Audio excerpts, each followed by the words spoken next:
الحمد لله نحمده ونستعينه ونستغفره ونؤمن به ونتوكل عليه ونعوذ بالله من شرور أنفسنا ومن سيئات أعمالنا ونعوذ بالله من شرور أنفسنا ومن سيئات أعمالنا من يهده الله فلا مضل له ومن يضلله فلا هادي له ونشهد أن لا إله إلا الله وحده لا شريك له ونشهد أن سيدنا ومولانا محمدا عبده ورسوله صلى الله تعالى عليه وعلى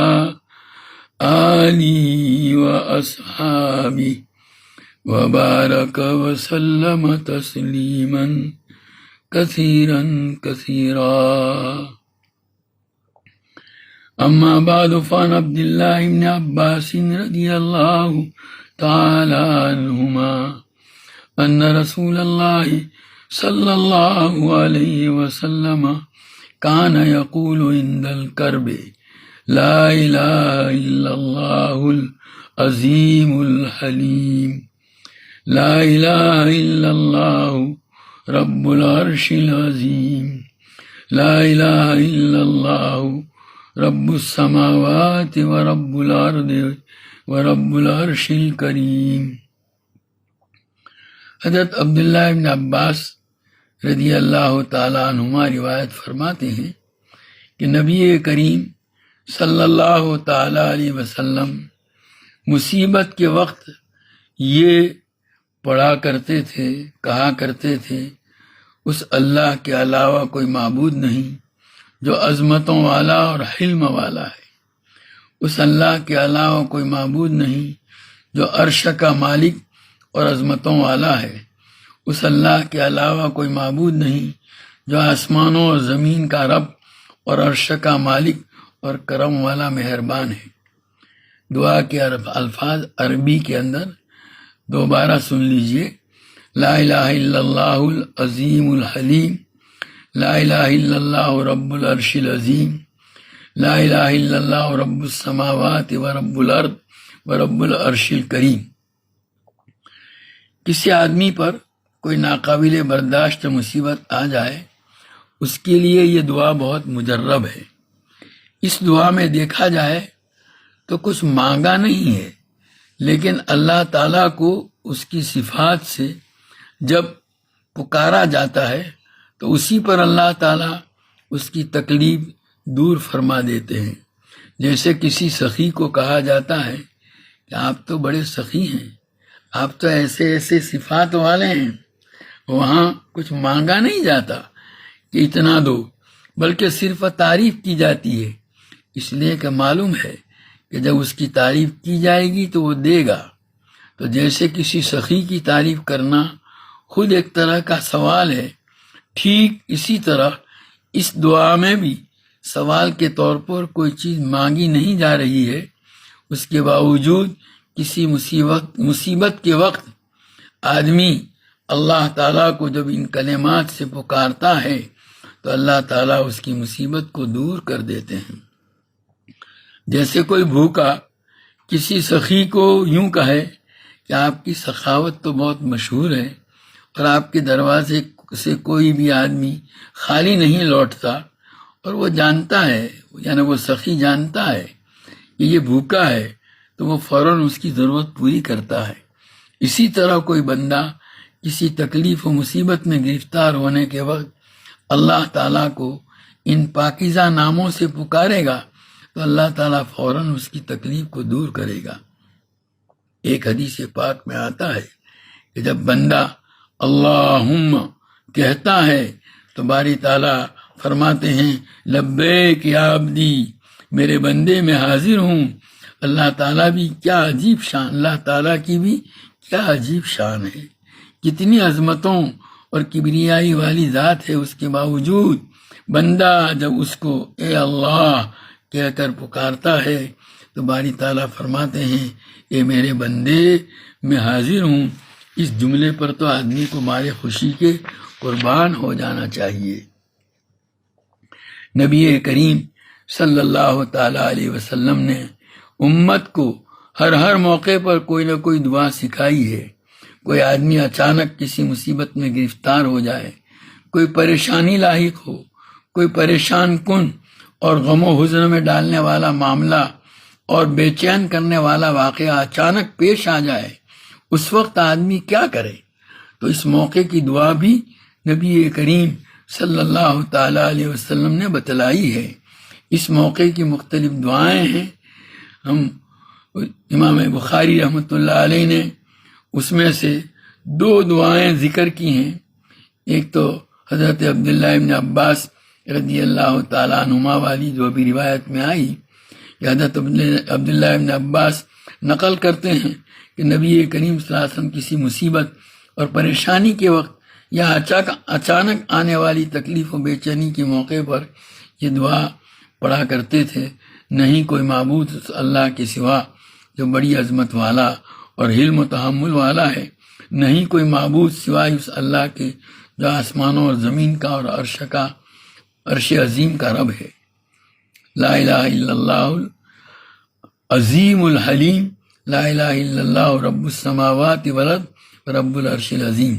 پھر سے سن لیجئے عربی کے الفاظ، لا الہ الا اللہ عظیم الحلیم، لا الہ الا اللہ رب السماوات والارض رب العرش العظیم۔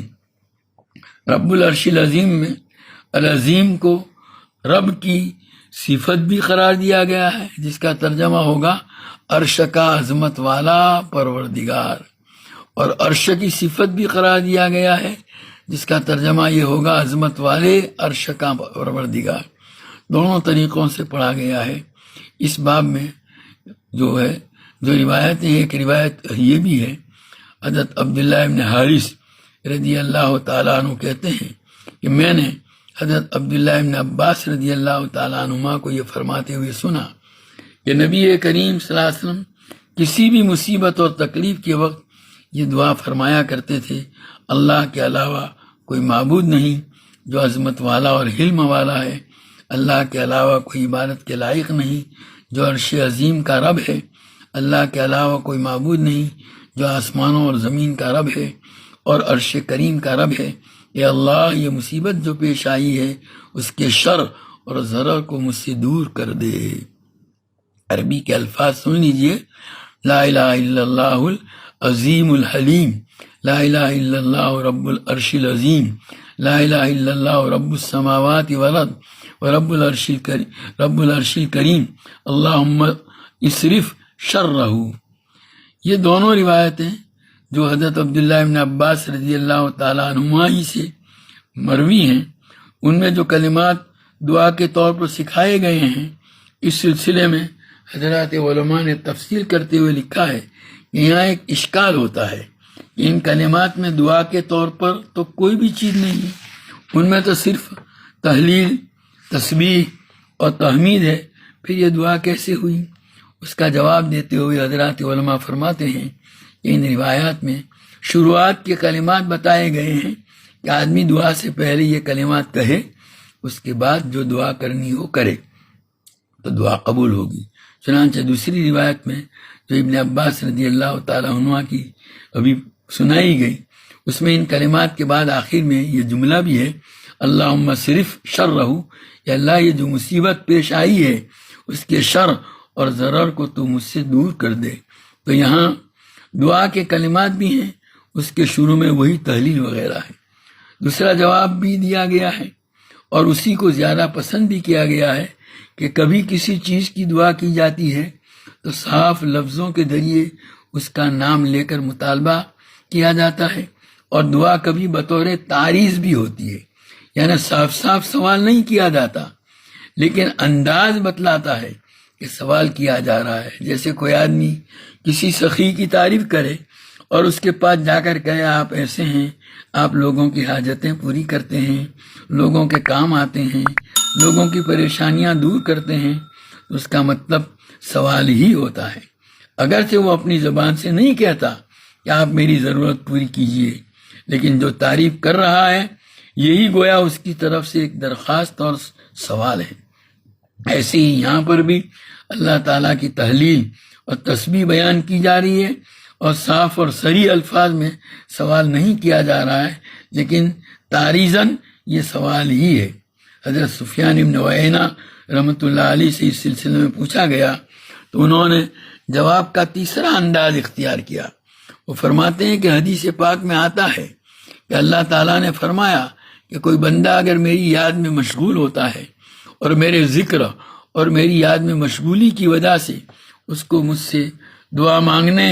اور سوال کرنے کا موقع نہیں ملتا تو میں اس کو دعا کرنے والوں سے بھی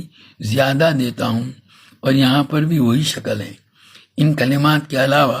اور بھی کلمات ہیں جو اچانک آنے والی مصیبت، پریشانی اور بے چینی کے موقع پر نبی کریم صلی اللہ علیہ وسلم نے بطور دعا کے سکھلائے ہیں۔ مصیبتیں دور کرنے کے لیے اور تکلیف و پریشانی سے نجات پانے کے لیے ان کلمات کو بڑا مؤثر قرار دیا گیا ہے، لیکن امام بخاری رحمۃ اللہ علیہ نے اپنی کتاب الجامع الصحیح میں بھی انہی کلمات کو اسی سند سے نقل کیا ہے۔ دعائے کرب کے یہ کلمات حضرت علی رضی اللہ تعالیٰ عنہ سے بھی منقول ہیں۔ اس حدیث کے سلسلے میں حدیث کی شرح کرنے والے علماء نے ایک واقعہ لکھا ہے کہ امام ابو بکر رازی فرماتے ہیں کہ میں مقام اصفہان میں ابو نعیم اصفہانی کی خدمت میں حدیث حاصل کرنے کے لیے قیام پذیر تھا۔ وہاں ایک عالم اور اللہ والے ابو بکر ابن علی نامی تھے۔ کسی نے حاکم وقت سے ان کے متعلق غلط شکایت کی اور حاکم نے ان کو جیل میں بند کر دیا۔ امام ابو بکر رازی کہتے ہیں کہ میں نے خواب میں نبی کریم صلی اللہ تعالیٰ علیہ وسلم کو دیکھا۔ آپ کی دائیں طرف حضرت جبریل علیہ السلام تھے جو مسلسل کوئی تسبیح پڑھ رہے تھے۔ حضور اکرم صلی اللہ علیہ وسلم نے مجھ کو خطاب کر کے فرمایا، اے ابو بکر، تم ابو بکر ابن علی سے کہو کہ بخاری شریف میں جو دعائے کرب ہے وہ تو نہیں پڑھتے، اس کو پڑھو، اللہ تعالیٰ مصیبت دور کر دیں گے۔ چنانچہ میں نے بیدار ہونے کے بعد ان کے پاس جا کر حضور اکرم صلی اللہ علیہ وسلم کا یہ پیغام پہنچایا۔ انہوں نے اس کو پڑھا اور چند ہی دنوں میں ان کو جیل سے چھٹکارا مل گیا۔ ایک اور واقعہ حضرت حسن، جو حضرت حسن ابن علی رضی اللہ تعالیٰ عنہما کے صاحبزادے ہیں، ان کے متعلق لکھا ہے کہ ولید ابن عبد الملک جو بنو امیہ کے بادشاہوں اور خلفاء میں سے گزرا ہے،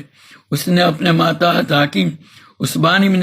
حبان کو لکھا کہ حسن ابن حسن کو بلا کر لوگوں کے سامنے کھڑا کرو اور ان کو 100 کوڑے مارو۔ چنانچہ اس نے ان کو گرفتار کروایا اور کوڑے مارنے کے لیے کھڑا کیا۔ اسی وقت حضرت علی ابن حسین، امام زین العابدین جو حضرت حسن ابن حسن کے چچا زاد بھائی ہوتے ہیں،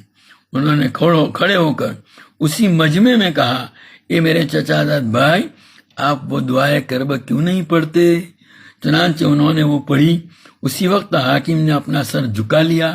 پھر کچھ دیر بعد اپنا سر اٹھا کر کہا، اس وقت اس آدمی کا چہرہ میں نے دیکھا جس نے امیر المومنین کی خدمت میں ان کے متعلق غلط شکایت کی تھی،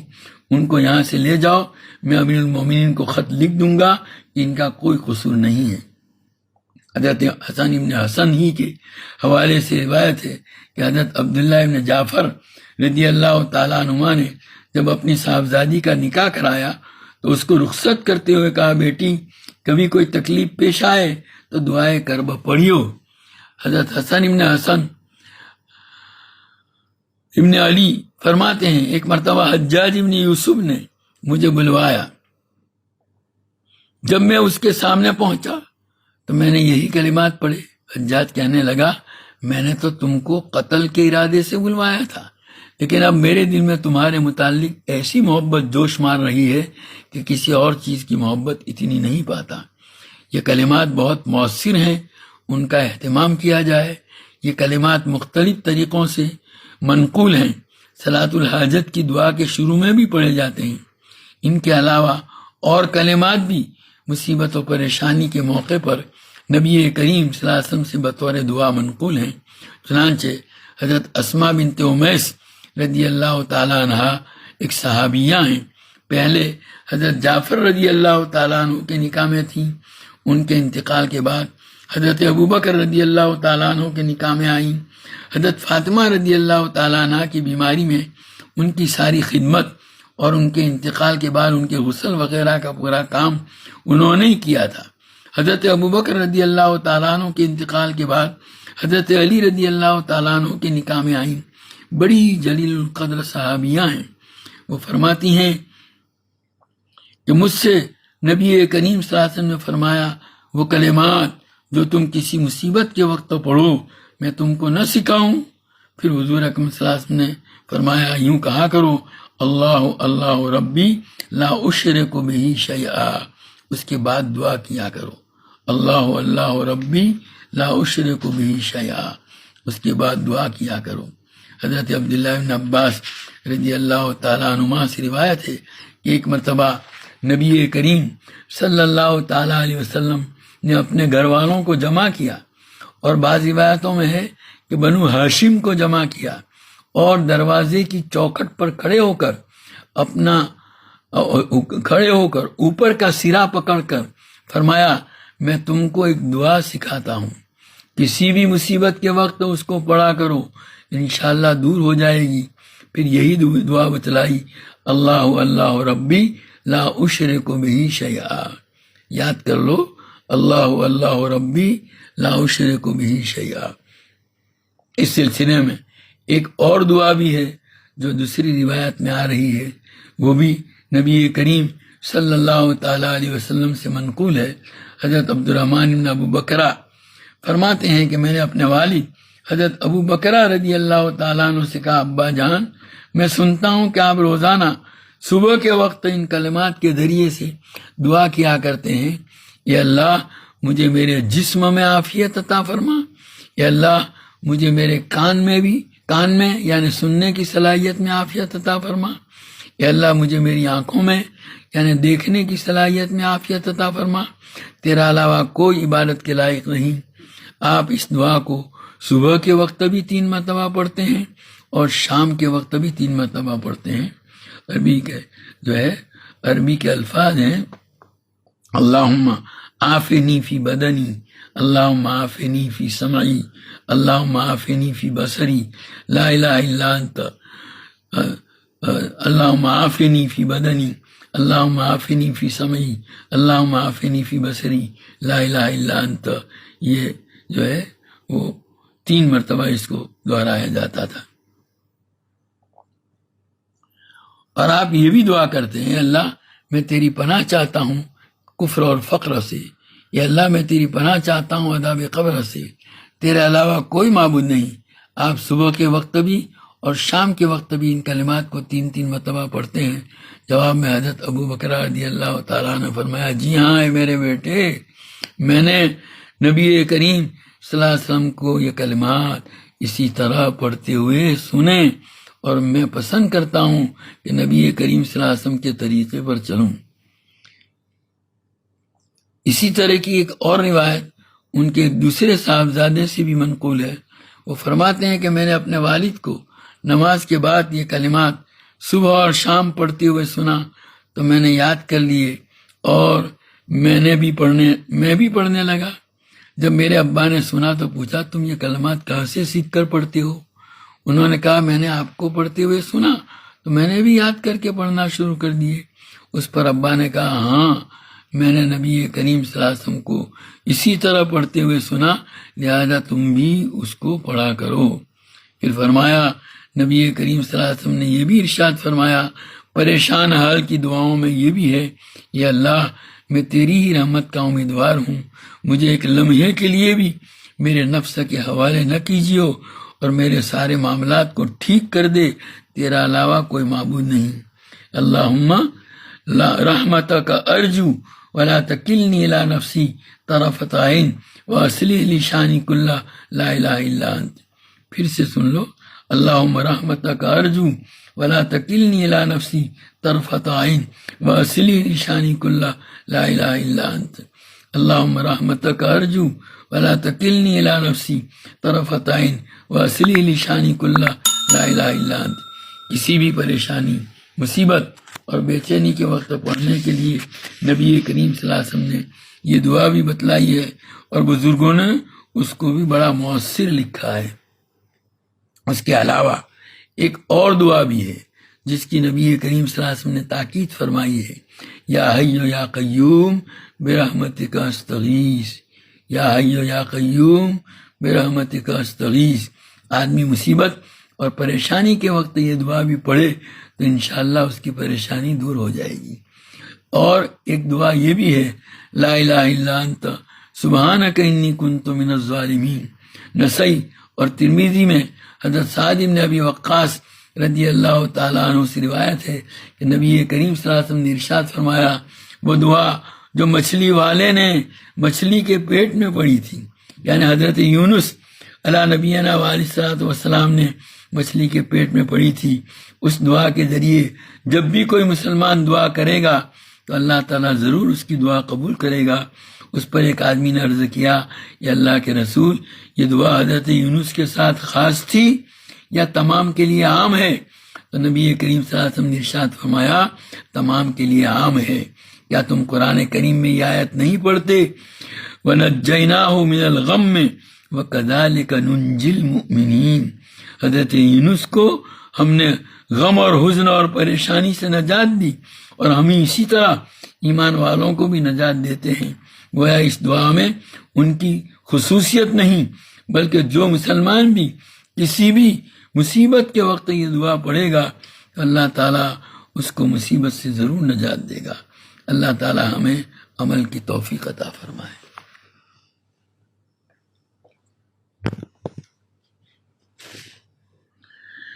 سبحانک اللہم وبحمدک وتبارک اسمک وتعالی جدک ولا الہ غیرک، لا الہ الا اللہ الاحد الصمد الذی لم یلد ولم یولد ولم یکن له کفوا احد، لا الہ الا اللہ الحنان المنان بدیع السماوات والارض ذو الجلال والاکرام۔ اللہم لک الحمد کلہ ولک الشکر کلہ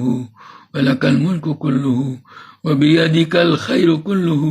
وإلیک یرجع الامر کلہ۔ اللہم لا احصی ثناء علیک انت کما اثنیت علی نفسک۔ اللہم لک الحمد حمدا دائما مع دوامک، ولک الحمد حمدا خالدا مع خلودک، ولک الحمد حمدا لا منتہى له دون مشیتک، ولک الحمد حمدا لا يريد قائله الا رضاک، ولک الحمد حمدا عند كل طرفۃ عین وتنفس كل نفس۔ اللہم یا علیم یا حلیم یا کریم یا رحیم، اللہم یا کبیر یا سمیع یا بصیر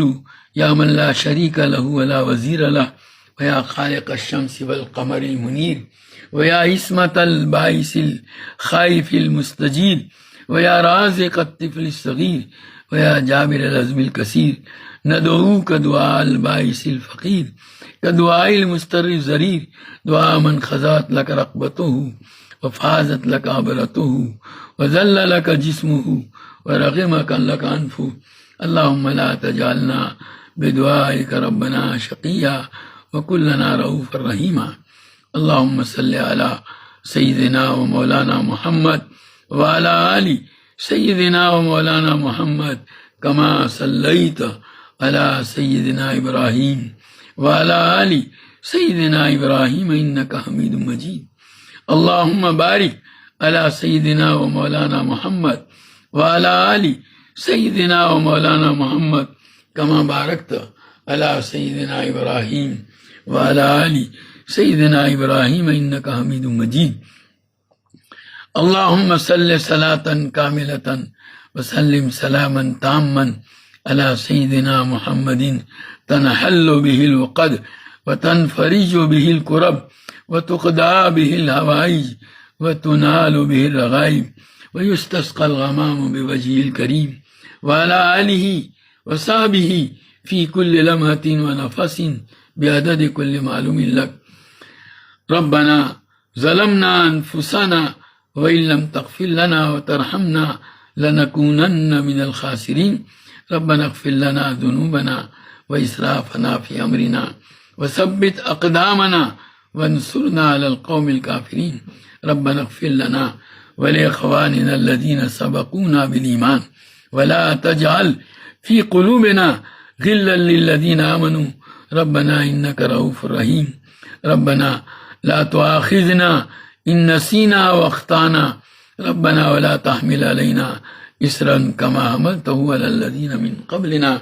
ربنا ولا تحملنا ما لا طاقة لنا به واعف عنا واغفر لنا وارحمنا أنت مولانا فانصرنا على القوم الكافرين اللهم اغفر لنا ذنوبنا كلها دقها وجلها علانيتها وسرها أولها وآخرها ظاهرها وباطنها اللهم إنا نتوب إليك من المعاصي كلها لا نرجع إليها أبدا اللهم مغفرتك أوسع من ذنوبنا ورحمتك أرجى عندنا من أعمالنا اللهم إنك عفو كريم تحب العفو فاعف عنا يا كريم اللهم إنك عفو تحب العفو فاعف عنا يا كريم اللهم إنك عفو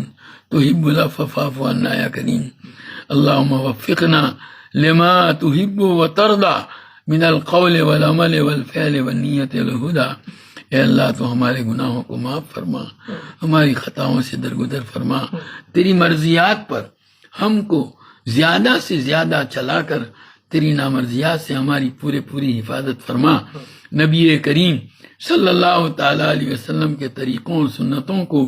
اپنی زندگی کے ہر شعبے میں جاری کرنے اور اپنانے کی تو ہمیں توفیق و سعادت عطا فرما حضور اکرم صلی اللہ تعالی علیہ وسلم کے طریقوں کی محبت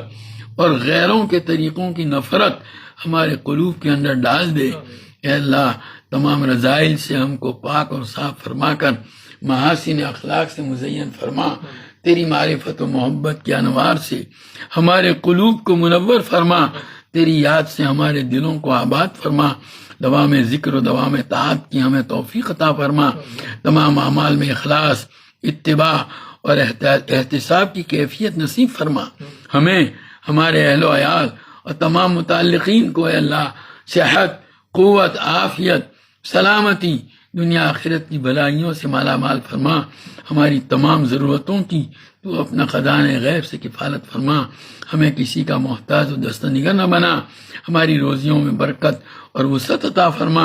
اے اللہ تو ہماری اولادوں کو عقائد حقہ علوم نافعہ اعمال صالحہ اخلاق فاضلہ سے آراستہ فرما برے اخلاق برے کردار و گفتار برے عادات و اطوار بری صحبتوں برے ماحول کے برے اثرات اور برے لوگوں کی بری عادتوں کا نشانہ بننے سے ان کی پوری حفاظت فرما اپنی نشان ربوبیت سے اللہ تو ان کی تربیت فرما کر ان کو ہماری آنکھوں کی ٹھنڈک ہمارے دلوں کا سرور ہمارے لیے صدقہ جاریہ اور ہماری امیدوں سے بڑھ کر کے بنا دے اے اللہ یہ رمضان کا مبارک مہینہ محض اپنے فضل سے تو نے ہم عطا فرمایا ہے اے اللہ اس کے برکات ثمرات فوائد و انوار سے ہمیں مالا مال فرما اس کو زیادہ سے زیادہ وصول کرنے کی توفیق و سعادت ہمیں نصیب فرما اے اللہ تیرے نیک بندوں نے اس کو تیرے حبیب صلی اللہ علیہ وسلم کے بتلائے ہوئے اعمال کے مطابق جس طرح وصول کیا ہے اے اللہ انہی کے اتباع میں اس کے مطابق وصول کرنے کی ہمیں توفیق و سعادت عطا فرما اے اللہ اس وقت جو بلا پورے عالم کو اپنی لپیٹ میں لیے ہوئے ہے اے اللہ اس کا کورونا کی بلا سے پورے عالم کو اے اللہ نجات عطا فرما اے اللہ اس بلا کو اٹھا لے اے اللہ جو بیمار ہیں ان کو صحت کاملہ عاجلہ مستمرہ عطا فرما اے اللہ جو محفوظ ہیں آئندہ بھی ان کو اپنی حفاظت میں رکھ اے اللہ جو اس بیماری کی وجہ سے دنیا سے رخصت ہو چکے ہیں اے اللہ ان کو اپنی رحمتوں مغفرتوں سے ڈھانپ لے جنت الفردوس میں ان کو جگہ عطا فرما اے اللہ ان کے حسنات کو قبول فرما سیئات سے درگزر فرما ان کے پسماندگان کو صبر اور اجر عطا فرما اے اللہ تیرے حبیب پاک صلی اللہ علیہ وسلم نے جتنی خیر اور بلائی تجھ سے مانگی ہمیں اور پوری امت کو عطا فرما، اور جن شرور اور برائیوں سے پناہ چاہی ان سے ہماری اور پوری امت کی حفاظت فرما۔ اے اللہ جو مانگا وہ بھی عطا فرما، مانگنے سے رہ گیا وہ بھی عطا فرما۔ آج تک تجھ سے مانگ کر کبھی محروم نہیں ہوئے، اب بھی اور آئندہ بھی محروم نہ فرما۔ ربنا جینا کا تائبین فلا تردنا خائبین، ربنا تقبل منا انک انت السمیع العلیم وتب علینا انک انت التواب الرحیم۔ صلی اللہ تعالی علی خیر خلقہ سیدنا و مولانا محمد و آلہ و صحابہ اجمعین برحمتہ۔